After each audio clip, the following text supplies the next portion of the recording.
Buen día, mi nombre es Lina y yo voy a hablar acerca de la actividad número 3 sobre las estructuras de datos. Una estructura de datos es una colección de datos que puede ser caracterizada por su organización y las operaciones que se definen en ella. Las estructuras de datos son muy importantes en los sistemas de computación. Asimismo, los tipos de datos más frecuentes utilizados en los diferentes lenguajes de programación vienen siendo los datos simples, como los enteros, los reales, los de tipo carácter o los de tipo lógico o boolean. También existen los datos estructurados, los cuales se dividen en dos.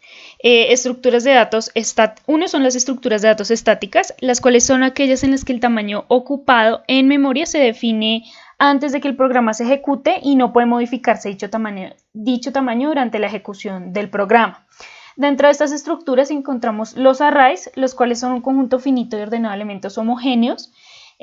Básicamente la propiedad de ordenado implica que el primero, el segundo, el tercero o hasta un enésimo de un array puede ser identificado. También existen los registros, los cuales son colecciones de información que normalmente es relativa a una entidad particular. Es una colección de campos lógicamente relacionados que pueden ser tratados como una unidad por algún problema. Ejemplo de registros puede ser la información de un determinado empleado que contiene los campos de nombre, dirección, fecha de nacimiento, estudios, entre otros. También encontramos los ficheros, los cuales son una colección de registros relacionados entre sí con aspectos en común y organizados para un propósito específico. Ejemplo de esto tenemos un fichero de una clase escolar, por ejemplo, que contiene un conjunto de registros de los estudiantes de esa clase. Otros ejemplos puede ser el fichero de nóminas de una empresa, inventarios, stocks, entre otros. También encontramos las estructuras de datos dinámicas. Estas estructuras no tienen las limitaciones o restricciones en el tamaño de memoria ocupada que son propias de las estructuras estáticas. También por medio del uso de un tipo de datos específico denominado puntero es posible construir estructuras de datos dinámicas que son soportadas por la mayoría de lenguajes que ofrecen soluciones eficaces y efectivas a la hora de resolver problemas complejos. Existen las estructuras dinámicas lineales, las cuales básicamente son en las que un elemento tiene un único sucesor. Las operaciones típicas en una lista lineal son inserción, supresión, recuperación y recorrido. Dentro de estas estructuras encontramos las listas enlazadas o encadenadas, las cuales son un conjunto de elementos en los que cada elemento contiene la posición o dirección del siguiente elemento de la lista. Cada elemento de la lista enlazada debe tener al menos dos campos, uno que tiene el valor del elemento y el otro campo contiene la posición del siguiente elemento, es decir, su conexión o su enlace. Adicional, los elementos de una lista enlazada, como ya había dicho, se unen por medio de campos, enlaces. Adicional, existen dos tipos de listas enlazadas. Las listas circulares o simplemente enlazadas circulares, las cuales son en lugar de almacenar un puntero nulo en el campo siguiente del último elemento de la lista, como acá, se hace que el último elemento apunta al primero o principio de la lista. También existen las listas doblemente enlazadas, las cuales se usan básicamente cuando se necesitan recorrer listas en ambas direcciones. Sin embargo, pues estas ocupan muchísimo más espacio en memoria que una lista simplemente enlazada para básicamente la misma cantidad de información. También encontramos las pilas o stack, las cuales son un tipo especial de lista lineal en la que la inserción y borrado de nuevos elementos se realiza solo por un extremo, el cual se denomina la cima o el tope. Dado que estas operaciones, operaciones como insertar y eliminar, solo se realizan por un extremo, es decir, por el extremo superior, los elementos solo pueden eliminarse en orden inverso al que se insertan en la pila. Es por esto que este tipo de estructuras son estructuras de último en entrar, primero en salir, como podemos ver en este ejemplo. También encontramos estructuras como las colas, las cuales son otro tipo de estructura lineal, similar a las pilas. Sin embargo, estas se diferencian en el modo de insertar o eliminar elementos. Básicamente en una cola las eliminaciones se realizan al principio de la lista, es decir, por el frente, y las inserciones se realizan en el otro extremo, es decir, al final. En las colas, el primer elemento que entra es el primero que también sale. Por eso se les conoce como listas, primero en entrar, primero en salir. Las colas generalmente se utilizan para almacenar datos que necesitan ser procesadas según el orden de llegada. Un ejemplo de esto lo vemos acá en este gráfico. Bueno, también encontramos las estructuras de datos no lineales, las cuales también son llamadas multienlazadas, donde cada elemento puede estar enlazado a cualquier otro componente. Básicamente se trata de estructuras en las que cada elemento puede tener varios sucesores o predecesores. Dentro de estas estructuras encontramos los árboles binarios, los cuales están compuestos por nodos. Es un árbol en el que cada nodo tiene como máximo 2 hijos, llamados subárbol izquierdo y subárbol derecho. Representan estructuras jerárquicas con limitaciones solamente de 2 subárboles por cada nodo. Estas estructuras son básicamente las más utilizadas. Para recorrer los árboles binarios hay 3 métodos o 3 formas, las cuales son en preorden, inorden y posorden. Esto lo voy a explicar posteriormente con un ejemplo para que sea un poco más gráfico entender el recorrido de estos árboles. También tenemos las estructuras de datos no lineales, los grafos, como es un conjunto básicamente de puntos y líneas, cada una de las cuales une un punto a otro. Los puntos se llaman nodos y los o vértices del grafo, y las líneas se llaman aristas o arcos. Un grafo consta de 2 conjuntos, un conjunto de vértices y un conjunto de nodos, un conjunto de vértices o nodos y un conjunto de aristas. Estos se pueden determinar como grafos dirigidos si las parejas no están ordenadas, o se pueden denominar como grafos dirigidos si las parejas o los pares están ordenados. También vamos a ver un ejemplo un poco más gráfico más adelante. Ahora pasamos a la definición, inicialización y tamaño de las estructuras de datos. Tenemos que, en cuanto a la declaración y definición, una declaración específica simplemente el nombre y el formato de la estructura de dato, pero no reversa un espacio en memoria. Asimismo, la definición, cada definición de variable creará un espacio en memoria donde almacenará los datos de acuerdo al formato estructurado dado en la declaración. La estructura es un tipo de dato definido por el usuario, la cual se deberá declarar antes de que se pueda utilizar. La sintaxis correcta para declarar una estructura es como esta. En esta declaración, el uso de la palabra reservada struct presenta la definición de la estructura. Asimismo, el identificador alumno es el nombre de la estructura y pues utilizaremos un conjunto struct alumno para declarar variables de este nuevo tipo de dato que estamos generando. Las variables declaradas dentro de las llaves son los miembros de la estructura, como el nombre, el apellido, el legajo, el promedio, el ingreso y la cantidad de materias. También tenemos la inicialización de una declaración de estructuras. Esta se podrá realizar dentro de la sección de código de cada programa, siendo parte de la definición de la estructura en la que se deberá especificar los valores iniciales entre llaves después de la definición de variable de estructura. Las estructuras se pueden inicializar utilizando listas de inicialización similar a los arreglos.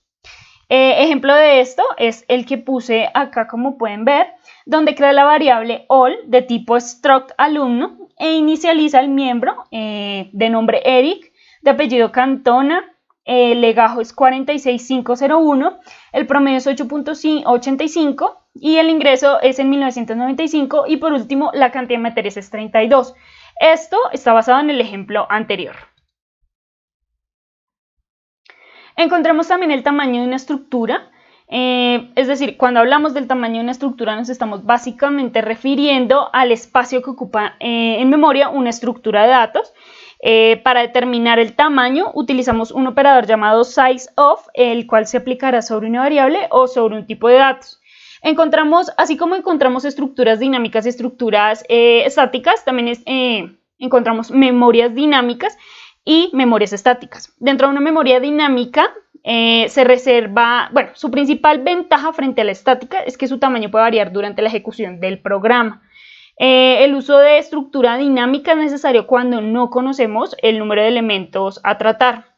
Por otro lado, la estructura estática es el espacio en memoria que se crea al declarar variables de cualquier tipo de dato, por ejemplo, como primitivas, de tipo entero o char, o derivados como struct, matrices o punteros. La memoria que estas variables ocupan no puede cambiarse durante la ejecución y tampoco puede ser liberada manualmente.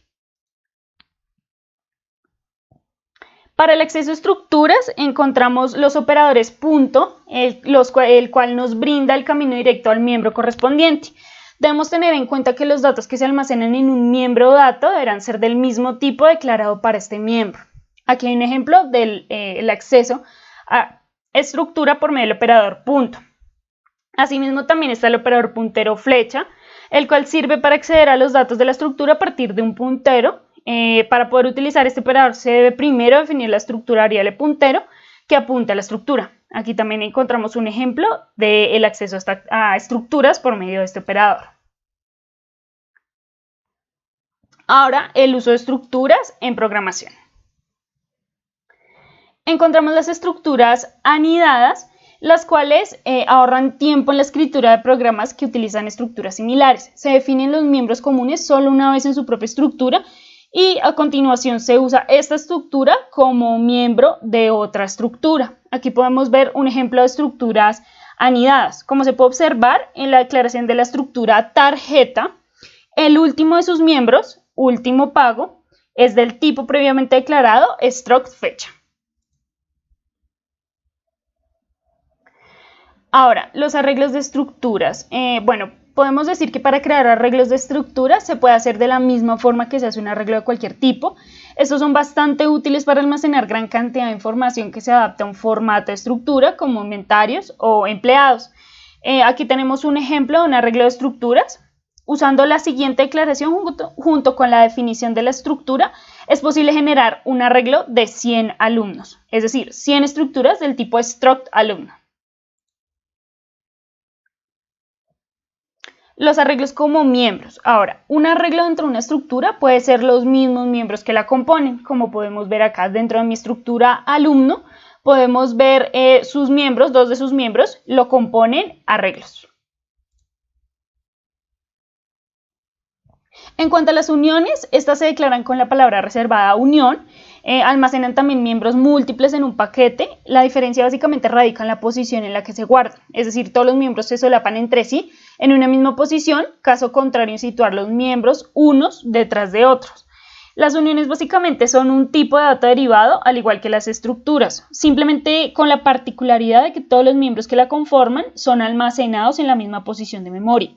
Los miembros que componen la unión pueden ser de cualquier tipo, y pues el espacio que se reserva para alojarlos es el componente al mayor de todos ellos.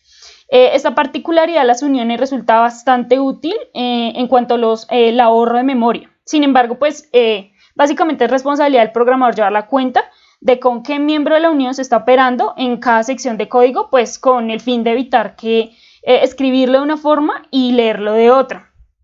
Como ya había dicho, las uniones se declaran con la palabra reservada unión, y pues respetando el mismo formato que utilizan las estructuras. Se puede observar el formato general para la declaración de una unión con este ejemplo que puse acá.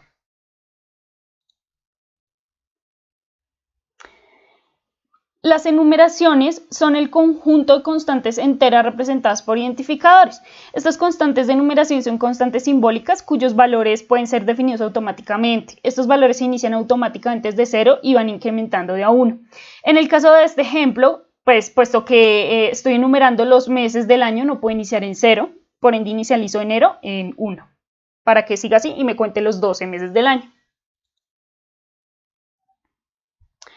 Ahora, para la definición de tipos, podemos decir que es un mecanismo por medio del cual podemos crear sinónimos para tipos de datos previamente definidos. Los nombres de los tipos de estructuras suelen definirse utilizando typedef para crear nombres de tipo más cortos. Esto facilitaría la portabilidad de nuestros programas. En la siguiente definición, es decir, en esta, de tipo, se define un nuevo nombre de tipo entero como un sinónimo para el tipo int. De ahora en adelante resultaría como indistinto el uso de int o entero para generar las nuevas variables de tipo int. De la misma forma, en la siguiente definición se define el nuevo nombre de tipo tarjeta como un sinónimo para el tipo struct tarjeta. Esto pues generalmente es muy común encontrar typedef para definir un tipo de estructura de tal forma de no necesitar un rótulo de estructura, como podemos ver acá. Ahora vamos a ver algunos ejemplos de estructuras. Aquí vemos un ejemplo de listas enlazadas. Como hemos dicho, estas listas se componen de dos elementos. Básicamente tenemos el puntero y tenemos el dato. Entonces, este ejemplo lo voy a mostrar en código. Para mostrar el código, bueno, para realizar estas listas enlazadas, primero se tuvo que crear una clase de tipo nodo en la que se definían los tipos de datos y los tipos de nodos o punteros. También se creó una clase de tipo lista, la cual por supuesto va conectada a la clase nodo, en la que básicamente vamos a hacer toda la lógica para poder desarrollar la lista enlazada. Es decir, que cuando yo ejecute el programa me dé como resultado una lista enlazada. Aquí podemos ver el resultado de la lógica. Y por último, aquí está mi clase main, que se llama listas enlazadas, en la cual yo ya ejecuto como tal mi código y mi programa. Entonces voy a mostrar cómo fue el resultado.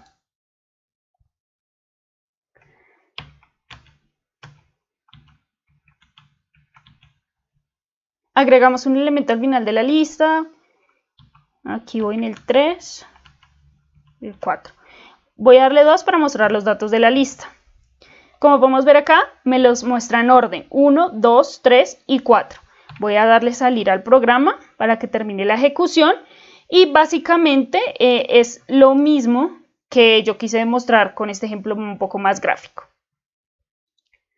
Ahora, en cuanto a las pilas y las colas, como ya había explicado, entonces, en cuanto a las pilas, el último en entrar es el primero en salir. Y en cuanto a las colas, el primero en entrar es el primero en salir, como vemos en los ejemplos. Ahora, en el código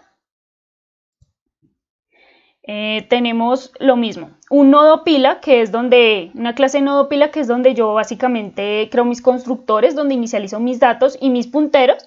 También tengo una clase de dato pila, donde tengo la lógica de mi construcción, de mi pila. Y por último, mi clase main, en donde yo ya ejecuto como tal mi programa. Aquí cabe resaltar que para este programa, las pilas tienen varias acciones, tanto como al agregar un elemento, como al eliminar, como al identificar si está vacía, si no. Sin embargo, pues por cuestiones de tiempo, yo simplemente hice dos acciones en las cuales agrego un elemento y elimino ese elemento de la pila. Entonces, este es el código que realicé y voy a ejecutar el programa para mostrar cómo fue.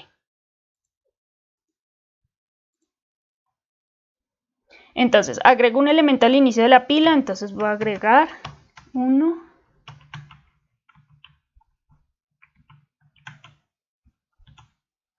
Voy a mostrar los datos de la pila.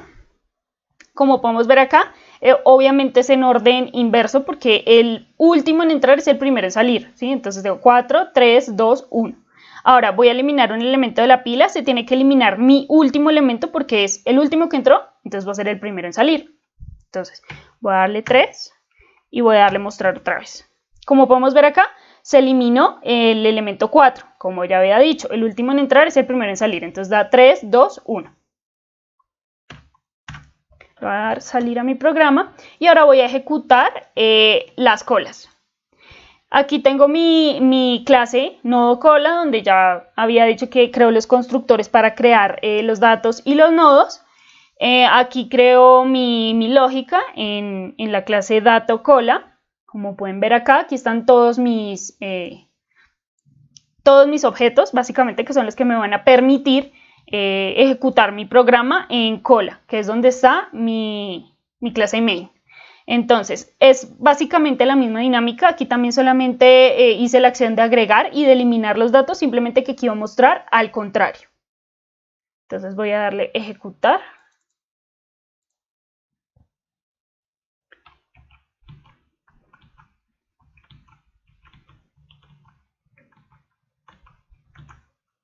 Voy a mostrar los datos, como pueden ver acá, 1, 2, 3 y 4. Aquí sí me los muestra organizado y el primero que entra es el primero que sale. Entonces voy a eliminar un dato de la lista y voy a mostrar otra vez. Como pueden ver acá, se eliminó el número 1, quedó 2, 3 y 4. El primero que entra es el primero que sale en una cola. Es similar como digamos, una fila de banco. Así como en las pilas, digamos, si tuviéramos una pila de platos, entonces vamos secando el último plato que yo voy dejando, así sucesivamente. Esa es básicamente la dinámica en cuanto a las pilas y a las colas.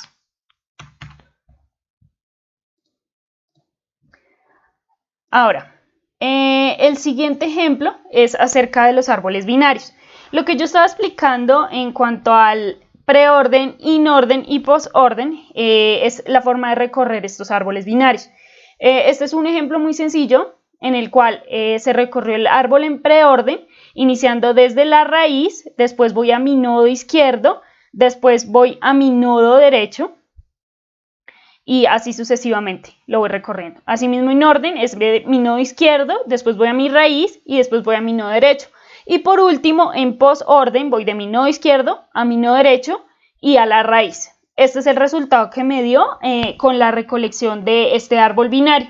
Sin embargo, para mostrar en código, yo realicé este pequeño ejemplo en el cual básicamente en mi código yo voy a recorrer un árbol, pero en inorden. Bueno, esto también pues por cuestiones de tiempo. Entonces, para verlo un poco más gráfico, para recorrer el árbol in orden, como ya había explicado, entonces es de nodo izquierdo, la raíz y nodo derecho. Ahora, al momento de recorrer, entonces, empiezo. Mi nodo izquierdo no existe, es decir, es nulo. Entonces, voy a mi raíz, que es 4. Ahora, voy a mi nodo derecho. Mi nodo derecho es el 7, pero también es raíz. Entonces, voy a recorrer mi nodo izquierdo, que es el 5. Después voy a la raíz, que es el 7. Posteriormente voy a mi nodo derecho, pero mi nodo derecho también es raíz. Sin embargo, en mi nodo izquierdo es null también.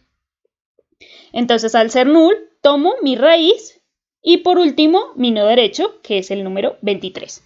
Esto lo voy a confirmar en el código.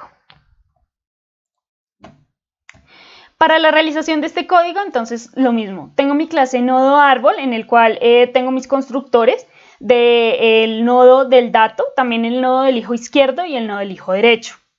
Asimismo, también aquí está mi lógica con la que yo realicé básicamente la construcción de este programa, el cual utilice estructuras condicionales para poderlo realizar. Y pues la conexión tanto de el dato árbol con el nodo árbol, ¿sí? Y por último, aquí ya es la ejecución en mi clase main de mi programa de árboles binarios. Entonces, para hacer el recorrido de ese árbol, voy a correr el programa. Entonces, recordemos que el primero, entonces voy a iniciar metiendo los valores. Entonces, en este caso,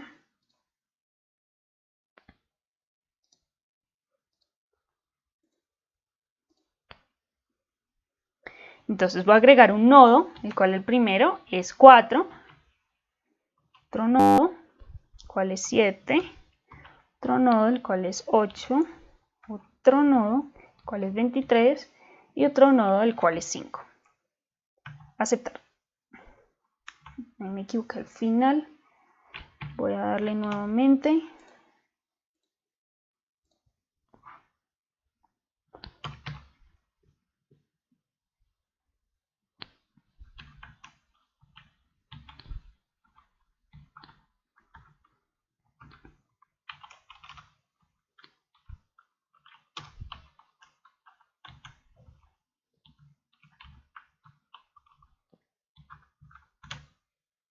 Voy a darle recorrer el árbol in orden. Como pueden ver acá, el resultado fue 4, 5, 7, 8 y 23. 4, 5, 7, 8 y 23. Como podemos ver, así se recorre el árbol in orden. Simplemente quise hacer un solo ejemplo, pues por cuestiones de tiempo. Bueno, Siguiendo entonces con la exposición, entonces tenemos que también existen los grafos. Este es un ejemplo sencillo de grafos con una matriz de adyacencia. Aquí es posible ver que es un grafo no dirigido, no solamente porque es simétrico, sino porque los grafos dirigidos generalmente tienen unos apuntadores o unas flechas. Entonces también lo podemos identificar de esta forma. En el caso de la matriz de adyacencia, entonces aquí podemos llenarla diciendo de A a hay un camino, como vemos acá. De A a B también hay un camino, de A a C también hay un camino, de A a D no hay ningún camino. Asimismo, de B a hay un camino, de B a B no hay ninguno, de B a C hay uno y de B a D hay dos, ¿sí? Eso así sucesivamente. También podemos identificar si el grafo es simétrico, si vemos que estos valores son iguales a los que están acá. Entonces, eso también lo hace simétrico y por ende no dirigido. En cuanto al código, para no extenderme, el ejemplo que yo encontré, digamos, esto es la implementación de un grafo valorado en una clase Java representado mediante una matriz de adyacencia. La clase grafo, en este caso, está compuesta por 4 miembros, como vemos acá. Adyacentes, el cual representa la matriz de adyacencia, donde cada celda adyacente I y J representará el valor del arco que va desde el nodo I al nodo J. Si el valor es 0, básicamente vamos a considerar que no existe ningún arco o camino. En cuanto a la información, representa la información accesible a cada nodo. Está también los nodos, los cuales indica el número de nodos, y vacío con un boolean que me dice si el valor es true, entonces quiere decir que el grafo está vacío. Bueno.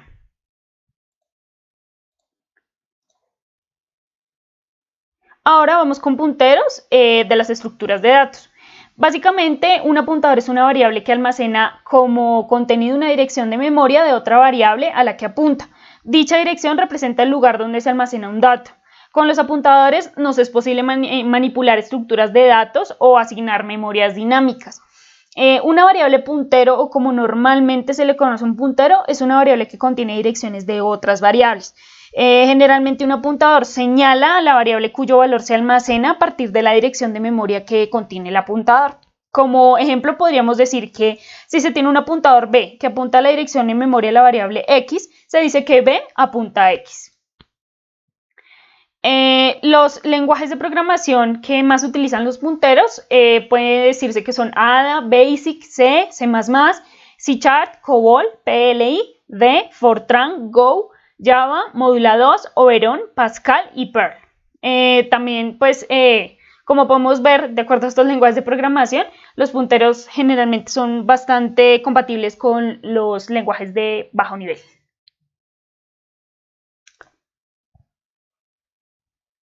Estas son las referencias bajo las cuales yo realicé mi trabajo y toda mi investigación.